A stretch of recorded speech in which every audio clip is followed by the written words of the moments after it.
Hi, we are back with another 40k video where my friend Aelfrik is going to explain stuff about 40k, but in a very abbreviated fashion. Hi, Aelfrik. Hey, I'm back to talk about stuff and be wrong. This is just a friendly reminder to you before we start. I appreciated all the comments and suggested links that we got. It's really awesome. But just a friendly reminder, this is not a PowerPoint presentation. This isn't a thorough explanation of this stuff. It's not even like a great summary. It's more, again, like a podcast feel where I have a friend who likes something, aka 40k, and they're just giving me a very brief rundown of stuff, a brief overview. I purposely told Aelfrik that we can't stay too long on any particular topic. I wanted it to be brief and digestible for my smooth brain. So just keep that in mind. There's going to be stuff that I'm sure he doesn't say. Also, Aelfrik doesn't have a list. I literally sprung this upon him last minute to be like, hey, let's do chaos now. So this is just all the top of his head. And so, yeah, just keep that in mind. The top of my spiky head. Your spiky head. So just keep that in mind because I feel like some people missed the point last video. And I just wanted to pat you on the head and say, there. It's okay. It's okay. Don't worry about it. All right. Are you ready, Aelfrik? I am ready. Let's try to add a wrinkle to that smooth brain of yours. That's good luck. All right. So we're starting with chaos demons. Chaos. Oh, God. Heavy breathing. All right. And I'm probably going to say these names wrong. So just don't. Just, yeah. Anyways, corn. Yeah, you got it. It's like the vegetable. Oh, beautiful. Yeah, so corn. So I guess to start with, chaos demons are creatures that live in the warp. Do you remember what the warp is? Yeah, it's the space where people travel through, right? Yeah, it's kind of like the magic hell dimension. So there's the Immaterium, also called the warp. It's like a dimension next to ours where all like the magic shit is. Okay, yeah. And the biggest thing I remember is to travel the whatchamacalls them. I'm already blanking out. No, I just remember to travel, they use the warp.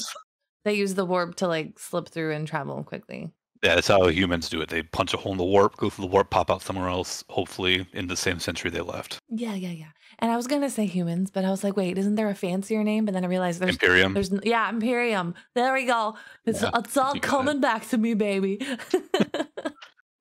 But anyway, it's like the realm where magic happens, and it's like exists because of sentient creatures that are sensitive to it. So like the warp responds to the emotions, the beliefs of creatures that are able to like connect with it, one of them being humans. That's why humans have psychers. That's where magic comes from. Okay. And because it responds to it, a lot of bad things show up there that are sentient or forces of nature or who knows, and those are one of those things is the demons. And there's 4 major chaos gods. These are the 4 gods of chaos. Oh, okay. That have certain purviews. That's kind of what they reflect in humanity. And some people say that they're neutral. I think that's a little bull. They embody like a lot of the worst qualities. They have some elements of them like, oh, but they also represent this good quality people. But like that's never played up. It's always like all the negative stuff. So what makes them gods?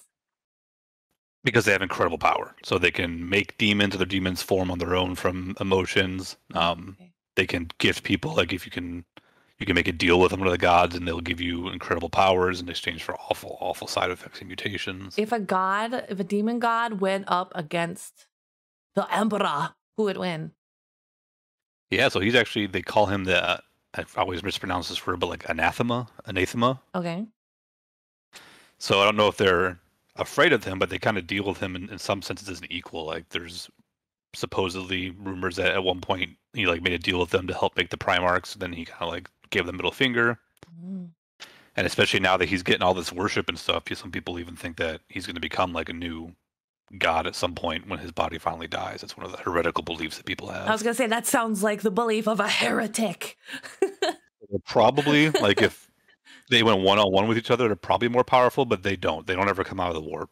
Like they can send emissaries, fragments of themselves, greater demons, but I don't believe any of those 4 have ever actually like It's too pop out of the comfortable. warp for breakfast. They don't wanna leave their comfortable home. Yeah, I don't know if they can. Their favorite That's the jacuzzis chaos. in there. That's chaos, and demons are parts of chaos that have basically gained sentience. Okay, but what And about one of them is Khorne. Now that we're back to Khorne. So Khorne is the chaos god of violence, bloodthirst, slaughter, martial power, strength, all that kind of stuff. Yeah, I could definitely see how And that's he's neutral. like, Definitely neutral. I imagine you have something very red and horny on your screen right now. Yes, I do. Yeah. Well, sitting on some sort of throne, looking very. So you got a depiction of a Khorne himself. Actually, he's on the skull throne. Yeah. So he's all about fighting. He hates magic. You can use magic weapons. That's fine. But like, if you cast a spell, you're weak. You're pathetic. Get up in your face, maul, flesh rend, blood, collect skulls, all that kind of stuff. He embodies like he came out of humans and probably other creatures, like violent urges and all that kind of stuff. Oh. And some people also say that he represents like martial valor, like a martial sense of honor, bravery. Those are his positive qualities. But once again, like you never see. Look at all this stuff Khorne's doing that's showing bravery. It's always rip, tear, slaughter, blood. Bleh. And he's the guy where the whole skulls for the skull throne thing comes from. That you probably heard before. Oh my gosh, I finally know. Like I knew it was a 40k thing, but I didn't know it was from him. Oh, blood. Skulls for the skull throne, blood for the blood god. Throne. Blood for the blood god. I'm now. All of his demons are red. They have big weapons. His greater demons are called bloodthirsters, and they basically kind of like Balrogs or versions of like Balrogs or pit fiends or Balors from D&D. Do they explode when they die? Probably some of them do. And then his maul smash thing is like, if you're playing the actual game, like you don't want to be like fighting a Khorne demon in melee unless you have a good reason. Like you're way stronger, but they tend to be really nasty in melee. Oh, okay. But they don't have a lot of range. They don't use magic. Aside from they can make magic weapons, but they'll never be cast and stuff. And if you cast magic, that pisses them off. Like, it's so weak. It's a weakness. So weak. Yeah. All right. Okay. Good summary. Good job. I clap for you. Clap. Yeah. All right. Next one I have is. Oh, I do not like this. Oh no, I don't like this one. Nurgle. Yeah, Grandfather Nurgle. No, so gross, icky. Big fat green thing with lots of organs hanging out and stuff. Yeah, I don't like it. I can't see what she's seeing, by the way, so I'm guessing what she's looking at. It's so gross. Yeah, so Nurgle is the chaos god of disease and rot and decay and all that fun stuff. He came out of humanity's kind of like fear of that and just the nature of disease and rot and stuff like that. Wow. I think in one lore is implied like the Black Plague. I don't know if they've kept that, like there's specific events that caused him to come about, but that's his deal. And then on the positive side, he also represents like family, closeness, like love. Family, actually, and love? Because he loves everyone equally. Well, he loves everyone equally, but guess what? There's a lot more bacteria than there are humans. So yeah. He's go ahead. I was gonna say, when I think of family and love, I think of the demon of like disease and goopiness. I mean, he looks lovable for sure. Yeah. Lots of hugs. He's always smiling, chortling. His demons, like the greater unclean ones, are these big, fat, Santa-looking like monstrosities that are always like laughing and smiling. And if you pray to not feel pain, he will help you not feel pain because he will give you so many diseases that you no longer are capable of feeling pain. Oh, yeah. You live all that. They're numb to it. That's so nice. Yep. He has the Eldar, kind of like we'll get to those when we get to the Xenos races, but he has one of their gods, the goddess of healing, trapped in his garden. He tests all of his diseases on her. What? Because he loves her and he saved her from what we'll talk about later. But now he tests all his diseases on her to see which ones are the most, awesome. That's. I have no words. He's a good guy. But yeah, it's definitely no problem. So so they are very tough. They're hard to take down. That's their big thing in the game. You shoot them and they just keep coming at you very slowly. They're like zombies. They touch you and you melt from Giga Plague. Oh, that's disgusting. All right. Next one. Slaanesh. Slaanesh? Oh, you did Slaanesh. Slaanesh, I think it's Slaanesh. I've heheard Slaanesh. I've heard Slaanesh. Never heard Slaanesh, but who knows? I don't get it. Slaanesh. you're probably looking at something purpley and with a very long vaguely tongue. attractive, but also scared. No, Scary. I would not call this vaguely attractive. Oh, did you get one of, like the anteater things or something? No, I mean, like it has a decent body, but the head Yeah. looks disgusting, and it has like black tongues coming out. So Slaanesh is the youngest of the Chaos Gods, and it is a god of like excess, basically, and that could go from excess like sex, excess pleasure, sensation, sound, music, anything like to its absolute maximum, so you can just feel everything from it. That's their thing. This picture is excess tongues. Yeah, because imagine all the things you can do with that tongue to like stimulate. I don't know. I've seen this anime feelings. before. No. But he actually came about. So once again, we'll talk about him in Xenos, but the Eldar, which are kind of like space elves in a way, they were like the big race at one point, and they got super hedonistic. Like no one was going to compete with them, and so they're like, we can do whatever we want. And they were doing more and more depraved things because they could. Like we've been doing this for so long, and no longer gets a rise out of me. So like louder, more intense. Gotta drink they basically more. They basically like orgied and drank and nastied a god into existence. That's where Slaanesh came from. Oh, they should be proud of their accomplishments. I imagine that takes a lot, right? He's proceeded to devour most of their souls. Oh, I mean, that was an intense thing, right? Right? It was I'm sure it was very yeah. But the Eldar hate him the most, and he has a hard one for the Eldar. But he's also the Chaos God, so he's going after everyone else as well. But his guys tend to be like, his whole thing is like super fast, super agile, like no armor, but like if you hit them, good luck, and if they get to you, they're gonna like carve into a million pieces before you even blink. What they did. They're quick. Yeah, and all their demons and stuff are kind of like androgynous, or they have multiple like sexual characteristics, and they have claws, and they have there's a lot of sensation-based stuff that goes along with them. Ooh, do they use space magic? Yeah, all these aside from Khorne, who technically kind of does, because demons are from space magic. All these rest of these guys use magical powers as well. Oh, okay. Goodbye, tongue guy. And then I think this is the last one. Oh God. Tzeentch.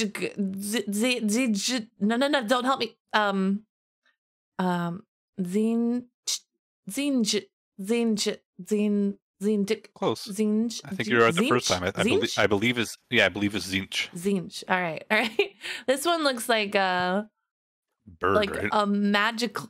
Well, I didn't get a specific picture of this one. I do see like birdie feathers, but it looks like magic. It's a very magical picture. Oh, is it the one with like a bunch of faces on it or something? Whatever. So he is the god of like exactly his plan. That's his whole thing. Like he's the god of change. That's his Lord of Change is his like title. He is the god of kind of conniving, the god of magic, the god of knowledge, the god of screwing people over. Like he has 1,000 plans going at the same time. I would love that title. Hello, yes, I am the god of screwing you over. Pretty much, like you die doing something that he intended you to be born for 25 years ago, right? Like that's his like, oh, I knew this would happen type stuff. Why would anybody make a deal with them if they just know they're going to get screwed over? Power. Oh, yeah, of course. Because people have hubris. Of course. I could have guessed. And also one of the things part, for him too, so he's the god of change. He always has to be changing and doing stuff. So like he actually has plans. He plans against his own plans sometimes as well. Like he'll have multiple plans going with the goal of, and I don't know if it's canon, but like the goal of like none of them can actually succeed. Otherwise he fails in a way. Like if anything succeeded, then things can't change. And so he's always has a billion things going on. So he's bored and he's got too many hobbies. Kind of. Yep, and although the gods distrust him, but he's also the only one that can never get them to really work together because he can be conniving. Yeah, and so he's all about mutation, changing things, lots of magical powers. A lot of his creatures have magic, whether that's like his wizard demons that are like big birds, or even his like little teeny like horrors will like throw magic as their like projectiles or like throw fireballs and stuff. Oh my God, the Imperium must hate him a lot. If he's all about mutations and change and magic. And... Oh yeah. They all of them are the worst. Oh. But Tzeentch is fun. I like Tzeentch a lot just because he's so conniving and trickery, and the blue and power stuff is pretty cool looking. Oh yeah. Yeah, the picture I have is I would have guessed magic because the picture is very magical looking and Looks like they're at a rave and they're celebrating some magic. It's on the board. He casts a lot of spells. His psychic phase, which is where he casts his spells, everything's casting and a lot of magic and stuff like that with his demons. So does Khorne talk shit about him, being like, wow, look how weak you are having to do all this magic? Khorne so they all oppose each other, but Khorne and Slaanesh are actually opposed. Tzeentch is more like opposed to Nurgle because Nurgle's about rot and decay and like stagnation, and she's all about change. So they're like arch nemesis. So Khorne's like, all of you who use magic are weak, except this guy. Yeah, Khorne just probably thinks he's a weakling, or that he's worthless, or that he's making up for deficits, or something like that. Oh, okay. And Tzeentch probably thinks Khorne is like a dumb brute. They must have really exciting tea parties, right? Like, tea parties. yeah, exciting tea parties. What other type of parties would they have? You don't want to go to those parties. But those are the demons. They have their own army, which are the actual demons. Like you can field an army with just demons, but a lot of what the Chaos Gods do is actually influencing other races and corrupting the Imperium, corrupting Space Marines, like doing stuff like that. That's where a lot of their presence is felt. Oh, okay. All right. So then I think, speaking of Space Marines, I have Chaos Space Marines. Boy, we get to do more legions. Chaos. So as you get the first one up, these are the other half of the legions that Horus, who rebelled against the Emperor, he got them to turn to his side, whether because he was closest to them, or a lot of these guys were really effed up from the beginning based on where they landed when they're scattered around the galaxy. But they turned to Chaos to help Horus, and then they lost, quote unquote, because they almost killed him, and then they all fled into the warp or to various places. Okay. So the first one I got is Emperor's Children. So the Emperor's Children is the 3rd Legion. Okay. Their Primarch was Fulgrim, who's a big, pretty dude. Beautiful. And they, some of them fell to specific gods, and some of them are more generic. Emperor's Children fell to Slaanesh. So they were all about perfection when they were a good, quote unquote, when they were an Imperium Legion perfection. We must be the perfect warriors. We must be artists. We must be poets. We must be warrior poets. We got to like everything the best we can. And so when Slaanesh kind of corrupted them or took them over in a sense, it went past that. Okay. Why are they called Emperor's Children? That was the name. So Emperor was impressed by how like great they were because they were doing their best to be like the perfect warriors and stuff. And so I think he gave them the right to call themselves the Emperor's Children. And now they do it just to kind of give a middle finger. I was going to say it so that they kept it to be like, nah, that sucks to suck. Yeah, I believe their like battle cry is still for the Emperor when they attack people. But it's the middle just finger. To really help them, yeah. That must really piss off the Space Marines when they hear that. Oh, once again, they hate all these guys as much as you can hate someone, and then they double hate probably the Emperor's Children for doing that. Oh, gosh. But they have the Noise Marines, so there's a special Marine they have, which are Noise Marines that have like speakers embedded in their armor, and they can scream so loud it kills you, kind of thing. Wow. They used to have, I don't know if they still have it, but they used to be armed with like big tubas. That's what it looked like. A tuba of death. Did they have their own band, do you think? They like have like band practice? No, but they do blend up human beings to make them into drugs. What? Yeah. What? One of the things they do when they take human beings and they have a way to turn people into drugs. All right, we're gonna move on. Next one, the Iron Warriors. They are the 4th Legion. They are these like siege specialists. They were, there's a big castle, a big fortress world that needs to be taken. Send in the Iron Warriors, and their Primarch Perturabro. Was interesting enough. A lot of the evil Primarchs are actually still alive. A lot of the loyalist ones are gone or dead. Mm-hmm. Most of these guys are still hanging around, except for a few. Okay. But he was all about like, everyone should respect me for the things I do, but I'm never going to say anything about what I do. I'm just going to buckle in, do all the hard work, do all the dirty stuff, and then when people don't notice it because no one brings attention to it, I'm going to get all pissed off about it. It was kind of his deal. And they're very much like some pretty much. And they're very like attrition based. Like they are siege specialists because they will keep walking at you, not dying. You kill some of them, whatever. They keep walking over until you are done. So they'll grind you down that way. And so they're very grim, very dark. If they mutate, they tend to cut off the limb and replace it with machinery because they don't want to be less efficient than they were before. Oh. And he basically rebelled because no one appreciated him. We could do a whole thing about the Primarchs are interesting guys, but that's the God. Iron Warriors. Nobody's paying attention to me. Nobody appreciates me. I'm leaving. Pretty much. You see them a lot because they're very, very good with weapons, very good with armor. They're not a specific Chaos God, so they can do things with all the Chaos Gods if they think they need to. Oh, okay. I'm sorry, this still makes me laugh. Basically left, threw a temper tantrum and left. Kinda. To be fair, they also gave him the worst jobs. Like he wanted to build stuff. He was a great engineer and wanted to build beautiful things, but all they knew him for was destroying stuff. And so when there was a crappy situation, they'll send the Iron Warriors. Like they can do. I don't want to do it with my Legion. Send the Iron Warriors into this bloodbath. And then instead of saying, "Hey guys, that's not fair," he'd be like, "I'll do it." And then they will see how tough and appreciate me, and then they wouldn't appreciate him, and he'd get even more angry. Oh. And next one is Night Lords. These guys have like a skull. Well, I mean, there's lots of skulls on everything, but the picture I have, their face is a skull.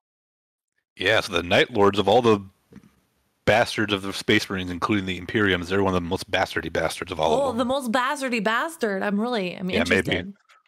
So they're from a city, imagine like a planet-wide Gotham City, but worse. Okay. That's where like this guy fell into and had to grow up and basically took over eventually before he got found.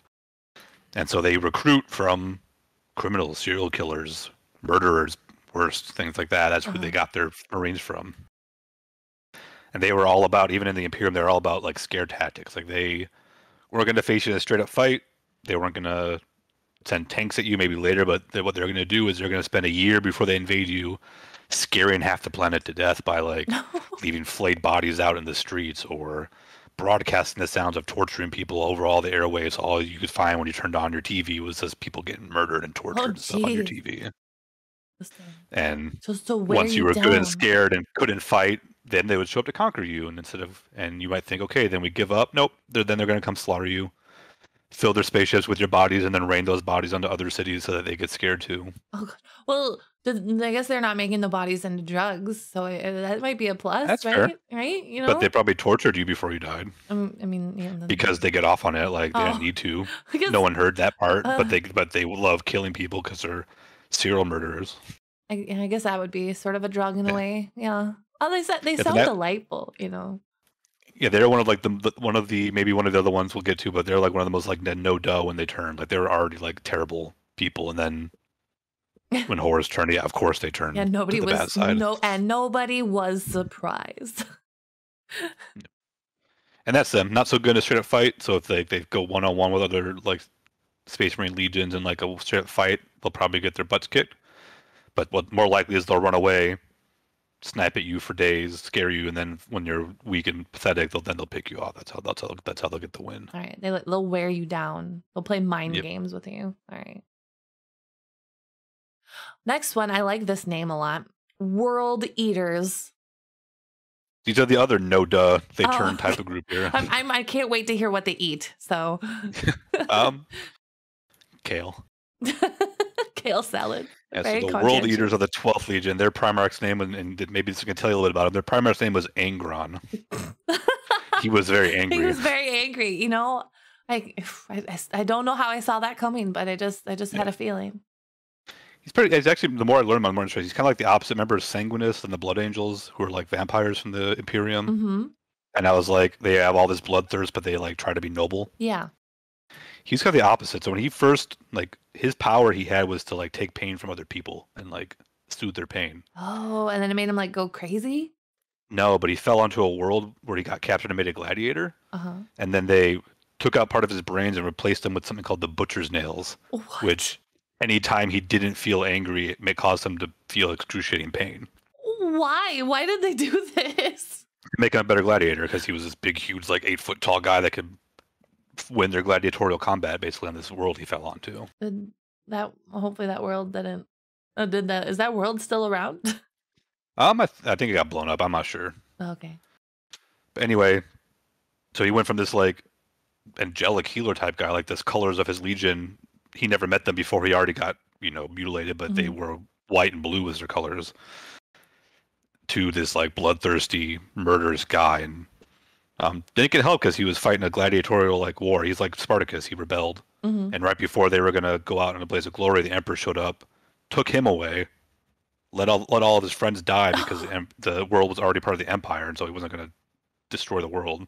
And they somehow expected Angron then to like be like, yes, father, I will do everything you wish me to do. Yeah, no, that's... Emperor was not a good dad. Yeah, wow, what a bad dad. Yeah. So he got his legion, and then he was just pissed off, and he basically made all of his legion also get those nails implanted in their head, and they became bloody berserkers. Why are they called world eaters? Is it just because they're...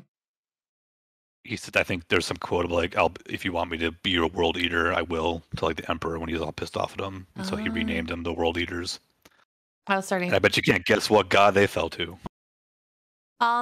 Definitely the magic person, right? Yeah, again, not the tomato demon. No, not the tomato demon. Not the marinara demon. Let's not talk about the red sauce demon. But yeah, so they grab chain axes and just run at you and slaughter you and destroy things, and they're barely like sentient, maybe not, but they're just full of anger and rage and destroy things. Sort of now, ironically enough, Angron's still alive because the nails were killing him slowly, but then he became a demon. So now they're still there, but they're not killing him. Oh, well, that's nice. That's, you know, a happy ending. Yeah. Yep. So Night Lords, World Eaters, two of the ones you definitely don't want to show up. You don't want any of these guys, but those two are going to make your lives one of the worst. Maybe the Emperor's Children too. Okay. Next one is very straightforward. Death Guard. How do they look on your screen? Sort of like a lot of guns and maybe a little camouflagey in colors, but a lot of... Oh, maybe they're not guns. I don't know. There's like exhaust pipes or guns poking out of their back. Do they look human still?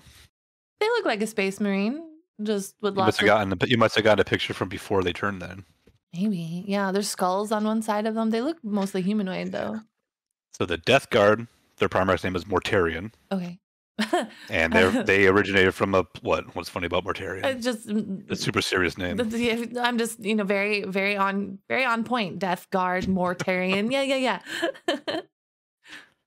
That's the way so they're from a planet originally, or at least he is from a planet originally that was full of poison gas, and so his whole thing is like endurance. Like they could take punishment, they could endure anything, poison, bad conditions, and that's what his legion ended up being when he got taken from that world. Is like the toughest. They would deal with the toughest situations. Okay. You know, this planet's atmosphere is made of lava. Then send the Death Guard. They'll manage it. That's nice. I'm sure. And then during the Heresy, they fell to Nurgle. Of course they did. They match Nurgle's colors. So a lot of their Marines now are Plague Marines, which are still in their armor, but with their guts hanging out, a lot of pus leaking from all the seams and all that kind of stuff. This awful disease-ridden things. So now they're even tougher. This must be a pre-pus picture I have up, and you know what? I'm sort of grateful for it. So they're all about toughness. They're not the fastest of the legions, but they are even more resilient than your normal Space Marine. They can take a bullet in the head, and who cares? Their head is just full of bacteria anyway, so they don't really need it. Yeah. Actually, I think all the pictures I have are probably maybe like pre-chaos because they all look very normal. I wanted them to look sort of uniform, so. Some of them still look normal. Geez, like Iron Warrior, you might not be able to tell off the cuff, except for the fact that the armor is way old from the Heresy era. Oh, okay. Death Guard you'd normally tell because they are pretty effed up most of the time. Poor guys. That's the Mortarion uses a scythe, of course. Of course, He's like yeah. Well, I don't know what else would I expect, right? Yeah, the next one is his model's one of the sickest models out there too nowadays. I'll have to look at it. 1,000 suns. I assume there's 1,000 of them, and kind of, sort of. Yeah, they have a very Egyptian-looking motif going on. Yeah, I like them. They have a cool aesthetic. So their primary was Magnus the Red. He was a very powerful psyker. He was very tall. I'm not sure if he or Vulcan were bigger from the salamanders, but he was also very big, and he had one eye. Okay. And he was a powerful psyker. He was a wizard. And his legion, because they used some of his gene seed, obviously, had a propensity to be psykers too. So psykers can be anybody. The Marines can have psykers. A lot more in the 1,000 Suns and a lot of other places. Okay. But they were prone to mutations, and so because of that, they never really had the numbers the other legions had. So I think the 1,000 Suns, it's a reference like, other legions would have tens of thousands, whereas the Thousand Sons, I don't know if they had 1,000, but they would have less because not everyone would make it through becoming a Space Marine. Okay. Makes sense. Very prestigious. And so they fell to Tzeentch, interestingly enough, because mutation stuff, and Magnus is also a giant big nerd. Yeah, well, yeah, and you said they're like wizards, so that makes sense. Yep. And he fell because he did an oopsie and accidentally broke the Emperor's second plan for fast and light travel. There's this whole meme about Magnus did nothing wrong, which is debatably true. Like, he had good intentions, but he was just short-sighted, never really didn't think a lot of his actions through, and ended up hurting people. But then he turned because the Emperor basically sent people to take care of him, and Horus on the way there intercepted them and basically changed their orders to kill everyone in order to force Magnus to kind of turn to the dark side. Oh, so Horus played a dirty trick. Yeah. And most of them are just sand nowadays too. Wait, I think I misheard you. Tzeentch is the god of mutation, and so they already mutated a lot, and he was getting worse. And so one of their leaders, not Magnus, but his name was Ahriman, I think, tried to cast a spell to basically stop the mutations, and accidentally turned all the non-Psyker Thousand Sons into sand. Like sentient sand, or just sand? Just kind of sand, and like their armor is now kind of like semi-possessed by their spirits, and so they will listen to orders, they will do what their Psykers say, but they're kind of like mummies, like Space Marine mummies. They kind of silently just walk forward and shoot their hell bolts at people out of their guns, and I don't think they're really that sentient, to be honest. Oh, poor sand. And so you got all these powerful Psykers kind of leading these legion of empty armor that can still fight. That you didn't hear that. Nobody heard that. Nobody heard that. Hear what? My phone went off in the middle of you talking. You just hear this, hey, look. So that just, it's fine. I definitely didn't forget to put my phone on. Doing this live, folks. Yeah, I definitely did forget to put my phone on silent. It's totally fine. But that's them. Space Marine magic mummies in Egypt are them. I still feel really bad for the sand sons. That's what they're good at. Yeah, they're the sandy sons. The guy who did it's still around. He's kind of trying to figure out how to fix it. Oh, well, that's nice. He's trying to fix it. But I think his whole theme, because of Tzeentch, is like every time he tries to fix things, it gets a little bit worse. Like he never ends up managing to do it. Oh, that makes me feel really bad. It's just like faded. He's an asshole. Oh, okay, never mind. I don't feel bad at all. He's got an awesome helmet, though. Okay, next one is Sons of Horus, parentheses, Black Legion. Yep, so this was Horus's Legion. It was originally called the Luna Wolves, which I think was probably the coolest name of a lot of the legions. Okay. But when he took over, they became the Sons of Horus. And they were known for being like the most crazy offense of all the Space Marines. I don't know. I don't watch football, but they'd be like the people that scored the most in football. Like that was their whole deal. They just got in, got stuff done. Yeah. You know what I mean? Like I know the powerful offense, strong offense. Got it. And Horus led him. He rebelled. He lost. He got killed. And so then a guy called Abaddon the Despoiler took over eventually renamed it the Black Legion. That's cool. That's what I like. That I like the Despoiler. Yeah, they're one of the more active ones. They're like the ones they've done like 13 Dark Crusades. They'll come flying out of the Eye of Terror, which is like the one big opening, or used to be the one big opening from the warp into the world, or into the normal world. And they'll gather up. Like the Black Legion will lead these crusades, and they'll gather like, okay, we got the world leaders and some of the Death Guards help us, and they'll lead like these incursions into the world. Okay. And recently, they finally actually like quote unquote won, and now there's a whole bunch of bad stuff going on in the galaxy. What bad stuff going on in the 40k galaxy? Yep. I can't be shocked. I'd probably call them like kind of like the Ultramarines now of the Chaos Gods. Like they are the baseline Chaos Space Marine. They deal with all the gods. They got all the stuff Space Marines have. They're not super far to one end or the other. That's my understanding of them. Okay. The picture I have, their armor looks really cool. They're like black and gold. And yeah. Yeah. And anybody can join. If you were a world leader, but you decided you weren't quite as crazy as all them, and you want to join the Black Legion, as long as you swear allegiance to Abaddon, you can join. Which is not typical.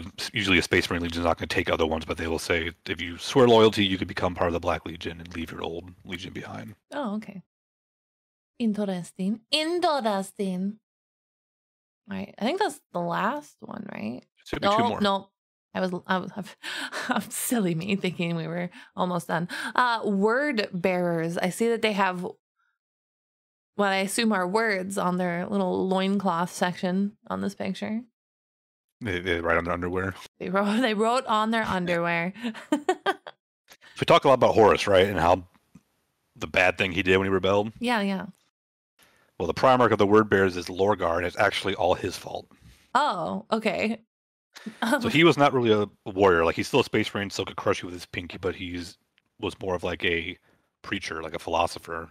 Okay. Way more than the rest of his brothers. And he's the one who basically started the idea of like worshiping the emperor as a god. Because he grew up in I think it's a very like religious world where they worship stuff, and he viewed the emperor as a god. Right. And he actually wrote the book that the empire still uses to justify why he's a god. Like, he wrote that book and they still use it. Oh, jeez. But the emperor is like, I'm not a god, stop it. I'm going to come back in 100 years and make sure you're stopping it. And then he left, and then they kept doing it. And then the emperor came back and basically like raised his world, I think, or at least like punished him in a way that like was like burning down a lot of his stuff, burning down his temples and all that kind of stuff. Okay. And Lorgar's like, well, I need something to believe in. I need to believe in something in my life that's greater power. And lucky for him, there are 4 gods that are happy to get worshipped and will happily give you powers and happily answer to you. And so he turned to chaos. Does he worship all 4, or is there a particular one? Yep, I think Word Bearers are a Chaos Undivided Legion. Okay. And he is the one, through his machinations, that managed to turn Horus eventually to the bad side. And Horus was the general, the better, like he was better at everything. So that's why Horus kind of took over. But Lorgar was the one that started that process. Lorgar was the whisper in the ears. I feel like that's in a lot of fantasy tropes where you have like the advisor whispering and like, let's go, let's get them. Yeah. And so I forget what makes them unique, because they're not like the Black Legion, but I think they just do a lot of like stuff with demons maybe more than the other ones do. Okay. Like the world leaders don't do stuff with demons. They're not worshiping and everything. Maybe they do, but they don't like summon them. Mm-hmm. They just kill for corn. I think the Word Bearers do a lot of summoning and stuff like that. Oh, okay. Understood. Oh, the picture of this one is like super old, but I couldn't find like a good picture that I thought would work well. So this is Alpha Legion. It says I am the post-heresy Alpha Legion color scheme. Yep, Alpha Legion, and a lot of people like them a lot because they're very slippery eels. Oh. So they have 2 Primarchs, Alfarius and Omegon. Alfarius is dead. Oh, okay. Alfarius and Omegon are their names. They're twins. Omegon, okay. And Alfarius is dead from the heresy. Maybe. Okay.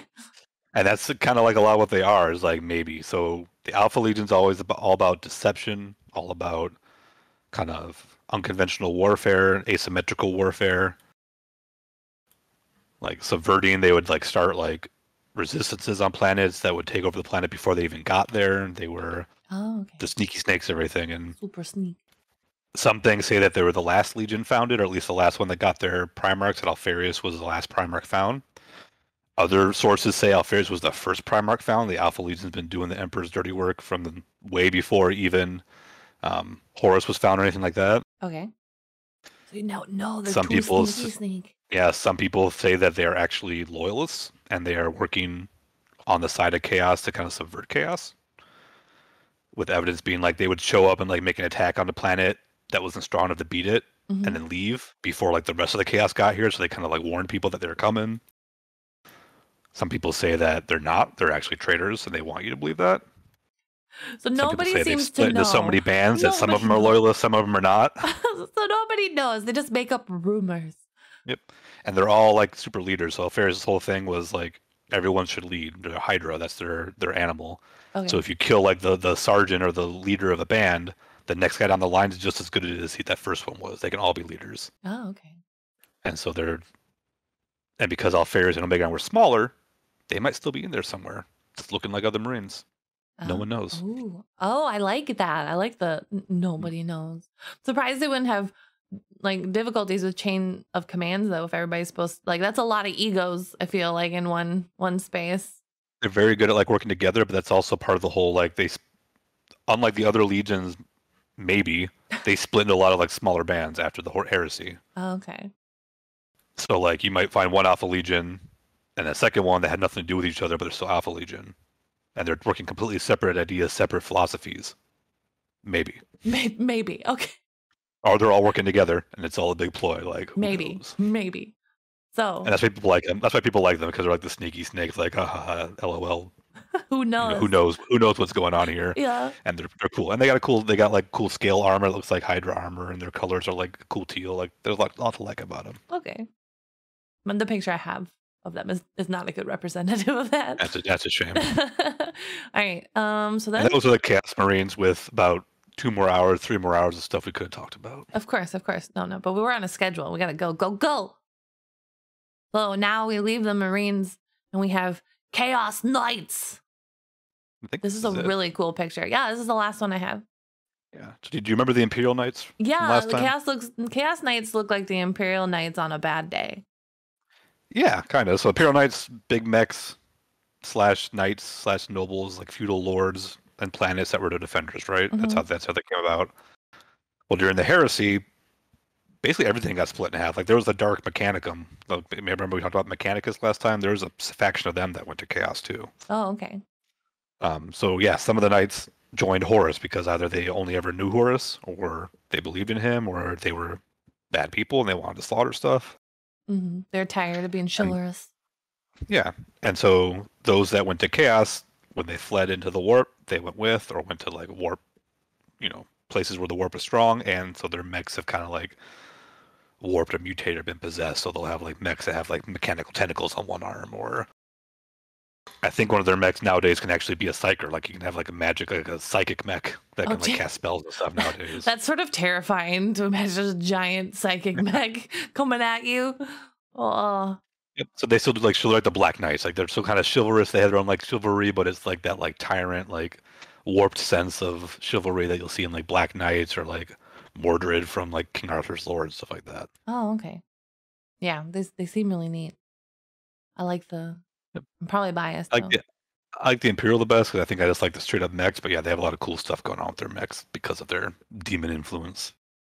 Those darn influencers getting out of hand. Silly chaos. Setting trends. Yeah. But all right. And that's it. Any questions? Any clarifications you want? Oh my god, questions of you want to talk about Angron some more and how angry he was? He was so Angron. Man, I'm so Angron today.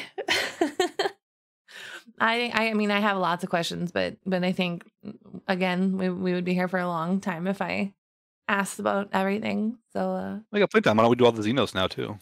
No, we'll save that for another time. I got a folder with them ready to go and yeah. And then I've decided that after we finish, we do the Xenon stuff or whatever, I'm going to research whatever you call us, Xenos, Xenon, Zordon,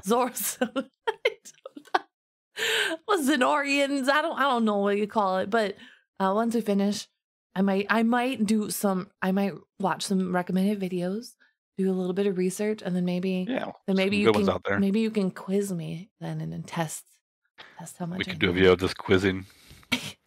I need to do research. I need to study first. Or stream it with like punishments. Oh no, I don't know. We'll see. All right. But thank you so much for explaining a little taste of the chaos. When chaos, they have cookies. Oh, I like cookies. I'm in. You have anger cookies. You have disease cookies. Okay, maybe not the disease cookies, but all right. Well, thank you so much, Aelfrik. Really appreciate it, and I look forward to our next meeting where you thoroughly go over everything in fine detail for me. Goodbye. Bye-bye. I got a fish on me, there's a fish on you. A fish in the stream and a fish go boo.